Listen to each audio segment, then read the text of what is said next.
کہ آج کل ہر جگہ خاص کر بھارت میں 3 طلاق کا مسئلہ بہت اچھالا جا رہا ہے. حال ہی میں بھارتی پارلیمنٹ میں ایک بل پیش کیا گیا جس کے مطابق ایک ساتھ 3 طلاق دینا جرم بنایا گیا. میرا سوال یہ ہے کہ کیا ایک مجلس میں 3 طلاق دینے پر تعزیر کی جا سکتی ہے؟ نیز 3 طلاق کے بڑھتے ہوئے رجحان کو کیسے روکا جائے؟ بسم اللہ الرحمن الرحیم. سب سے پہلے یہ 3 طلاق تو بہرحال ناجائز ہے اور اس پہ تعزیری قانون بھی بنایا جا سکتا ہے. حضرت عمر رضی اللہ تعالیٰ عنہ کے پاس جب کوئی طلاق دے کر آتا تھا تو صحیح سند سے ثابت ہے کہ کوڑے پہلے لگاتے تھے اور میاں بیوی میں علیحدگی بعد میں کرتے تھے. تو فی نفسی تو یہ ناجائز کام ہے اکٹھی 3 طلاقیں.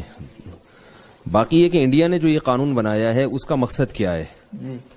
خام خواہ مسلمانوں کو لپیٹنا اگر مقصد ہے تو یہ تو وہیں کے علماء آپ کو اور وہاں کے جو سیاستدان ہیں جو مسلمانوں کے خیر خواہ ہیں وہ زیادہ بہتر بتا سکتے ہیں, کیونکہ بعض چیزیں بذات خود صحیح ہوتی ہیں, ان کے پیچھے مقاصد غلط ہوتے ہیں. تو ایسا نہ ہو کہ مسلمانوں کو خام خواہ ایک پریشان کرنے کے لیے یا اس طرح کے لیے بنایا. یہ اس پہ میں تبصرہ نہیں کر سکتا, جو یہ وہیں کے لوگوں سے پوچھا جائے. باقی جو دوسرا قانون بھی انڈیا نے بنایا کہ 3 طلاق کو ایک شمار کیا جائے گا, یہ 100% غلط ہے.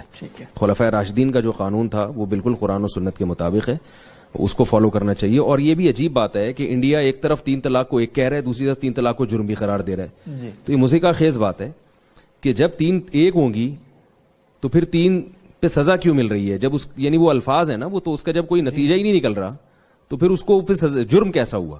شریعت نے جو 3 کو جرم قرار دیا ہے اس کی وجہ یہی ہے کہ وہ 3 کو 3 سمجھ کے قرار دیا ہے, تاکہ وہ گھر فوراً نہ اجڑ جائے, جذبات میں انسان مغلوب ہو کے عورت کا نقصان نہ کر بیٹھے, اپنا بھی نقصان نہ کر بیٹھے. تو یہ اس سے معلوم ہوتا ہے کہ انڈیا گورنمنٹ کی نیت شاید صحیح نہ ہو.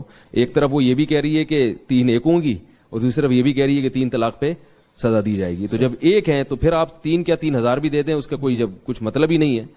تو اس لیے اس میں وہیں کے علماء اور وہیں کے لوگ زیادہ بہتر اس پہ بات